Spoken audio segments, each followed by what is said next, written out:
Hello everyone, मैं हूं सचिन और आप सबका बहुत बहुत स्वागत है मेरे इस यूट्यूब चैनल पे। और आज का ये जो वीडियो है ये आपका क्लास 10th के बच्चों के लिए है। और जैसा कि हम लोग ट्रायंगल चैप्टर देख रहे हैं तो ट्रायंगल चैप्टर का एक्सरसाइज नंबर 6.2 का क्वेश्चन नंबर 3 आज हम लोग देखने वाले हैं।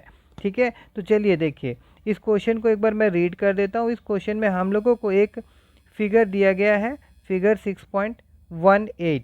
इस फिगर में क्या बोला जा रहा है कि LM जो है वो CB से क्या है, पैरेलल है। देखिए ध्यान से देखिए, ये जो आपका LM है ये आपका BC से पैरेलल है, और LN जो है ये आपका CD से पैरेलल है। ये यहाँ पे दिया हुआ है और हम लोगों को प्रूफ करना है कि MN जो है वो AB का MN बाय AB का जो रेशियो होगा वो AN बाय AD का रेशियो से बराबर होगा। ठीक है, अब देखिए क्वेश्चन में सबसे पहले मैं यहाँ पे इसको लिखता हूँ इन ट्रायंगल। अब आप किस ट्रायंगल को पकड़ेंगे, सबसे पहले आपका दिमाग में अगर आएगा तो देखिए सबसे पहले देखिए कौन किसके साथ पैरेलल है। ये लाइन और ये लाइन आपस में पैरेलल दिखाई दे रहा है ना, तो जाहिर सा बात है कि एक ट्रायंगल तो आपको ये पकड़ना पड़ेगा। ठीक है, दूसरा रीज़न और क्या है कि देखिए यहाँ पे आपको क्या दिख रहा है, एक वैल्यू तो दिख रहा है AM है, तो मतलब AM से ही जुड़ा हुआ है कुछ। तो इसीलिए पहले हम कौन सा ट्रायंगल पकड़ेंगे, पहले हम ट्रायंगल ACB को पकड़ेंगे। अब ACB में क्या दिया गया है कि LM जो है ना that is parallel to CB। अब जैसे ही LM जो है वो CB से पैरेलल है, ये दिख रहा होगा, तो बेसिक प्रोपोर्शनल थ्योरम देखने के बाद आपके दिमाग में ये तुरंत स्ट्राइक हो जाना चाहिए कि यहाँ पे हम AM बाय BM को इक्वल दिखा सकते हैं AL बाय CB के साथ में। अब अगर आपका मन में सवाल उठ रहा होगा कि ऐसा हम क्यों कर सकते हैं, तो आप please please please basic proportionality का जो थ्योरम है जिसके बारे में मैंने प्रूफ के साथ बताया है, आप प्रीवियस वीडियो जाके देखिए, उसके बाद में इस वीडियो को देखिएगा।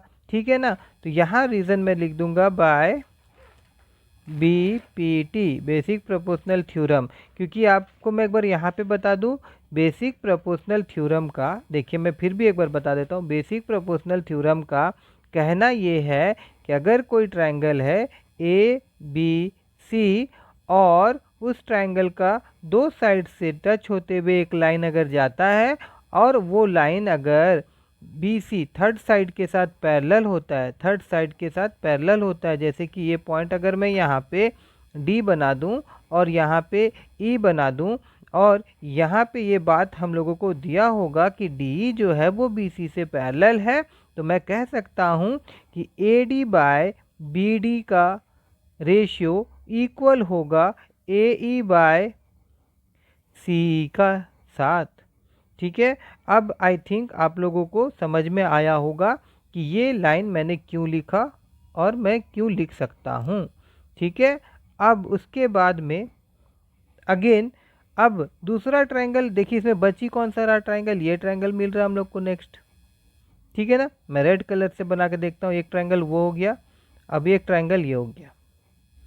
ठीक है, तो अभी यहाँ पे मैं क्या लिखूँगा, मैं लिखूँगा इन ट्रायंगल, अभी ट्रायंगल जो है दूसरा वो मैं दे देता हूँ नाम ACD, और यहाँ पे हम लोगों के पास में NL पैरेलल है CD के साथ। यहाँ पे आप लिख सकते हैं कि भाई ये गिवन बात है, ये दिया हुआ बात है, तो यहाँ पे मैं लिख देता हूँ कि ये गिवन दिया हुआ है। और ऐसा होता है तो बाय BPT मैं यहाँ पे लिख सकता हूँ कि AN बाय AN, देखिए मैं इसको फिर से कलर चेंज करके दिखा देता हूँ, AN ठीक है ना बाय DN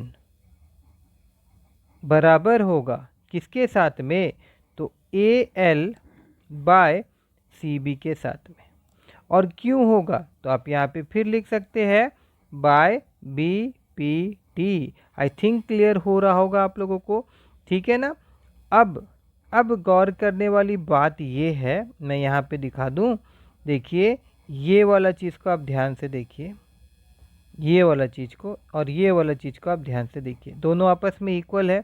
अगर ये दोनों आपस में इक्वल है तो इसका मतलब ये होगा कि ये और ये भी आपस में इक्वल होगा।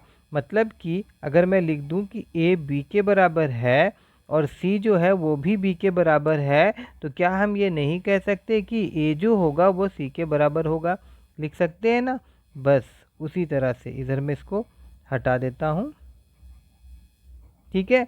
और अब यहाँ पे अगर हम इक्वेशन 1 इसे कह दे और इक्वेशन 2 इसे कह दे तो ज़्यादा अच्छा होगा। और फिर यहाँ पे हमको सिर्फ लिखना होगा कि from equation 1 and 2, from equation 1 and 2 we get, हमको क्या मिल रहा है? हमको मिल रहा है कि ए एम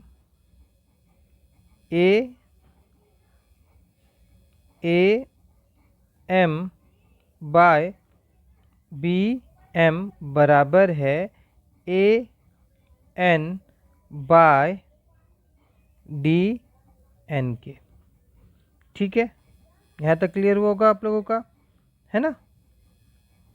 उसके बाद में अब देखिए, अभी अगर मैं इसको नीचे कर दूं, जैसे यहाँ पे जो ये दिया हुआ है, इसको हम लोग क्या कर सकते हैं कि उल्टा कर सकते हैं आराम से। इसी चीज़ को मैं ऐसे लिख सकता हूँ, B M by A M और फिर D N by A N,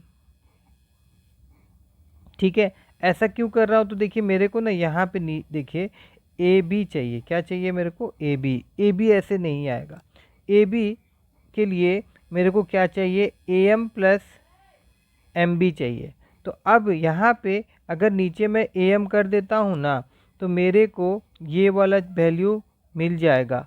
देखिए ऊपर में ये वैल्यू है बी एम है, तो वो कैसे मिलेगा फिर बता रहा हूँ। पहले इसको आप उल्टा करके लिख सकते हैं, आप लिख दीजिएगा। और लिखने के बाद में अब यहाँ पे अगर मैं लिख दूँ एडिंग 1 टू बोथ साइड, अगर हम 1 को बोथ साइड लिख दे, 1 को अगर हम बोथ साइड लिख दे तो क्या होगा? देखिए तो क्या होगा, यहाँ पे B M by A M plus 1 और यहाँ पे D N by A N plus 1। अब एलसीएम लेके देखिए क्या होगा, B M plus A M by A M और यहाँ पे D N plus A N by A N. तो अब देखिए ध्यान से, बी एम और ए एम को जोड़ने पे, मैं यहाँ पे आपको कलर चेंज करके दिखाता हूँ कि भाई बी एम और ए एम को जोड़ने पे मेरे को ए बी मिल जा रहा है कि नहीं मिल जा रहा है? बी एम और कहाँ गया? हाँ, बी एम और ए एम, बी एम और ए एम को जोड़ने पे मेरे को क्या मिल रहा है? ए बी मिल रहा है। तो इसका मतलब ये है कि यहाँ पे मैं लिख सकता हूँ A B by A M. उसी प्रकार से फिर यहाँ पे गौर करिएगा, फिर यहाँ पे गौर करिए कि हमारे पास यहाँ पे क्या है? D N. तो गौर से देखिए कि ये है हमारा डी एन और फिर प्लस क्या है? A N. तो गौर से देखिए कि प्लस ए एन, दोनों को जोड़ने पे मेरे को ए डी मिल रहा है। दोनों को जोड़ने पे मेरे को क्या मिल रहा है?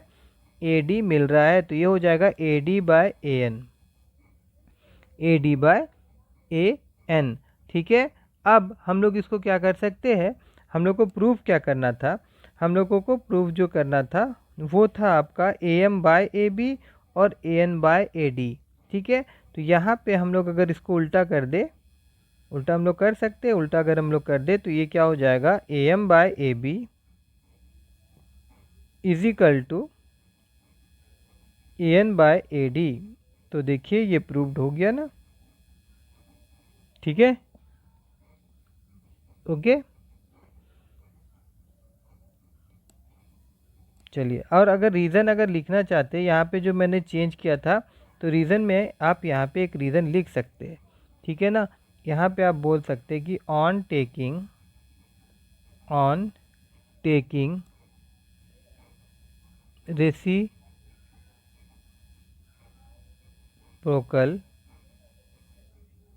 ऑफ द टर्म, ठीक है, इस तरह से। और सेम यही स्टेटमेंट यहाँ पे जो हम लोग रेसिप्रोकल चेंज किए ना, कहाँ पे, यहाँ पे, इस जगह पे, तो यहाँ पे भी आप वही लिख सकते हैं कि on taking reciprocal of the term, ठीक है। चलिए, मैं आशा करता हूँ कि आप सबको ये क्वेश्चन का सॉल्यूशन समझ में आया होगा। अगर समझ में आया हो तो मेरे इस वीडियो को लाइक करिएगा और मेरे चैनल को सब्सक्राइब करना मत भूलिएगा, ठीक है ना।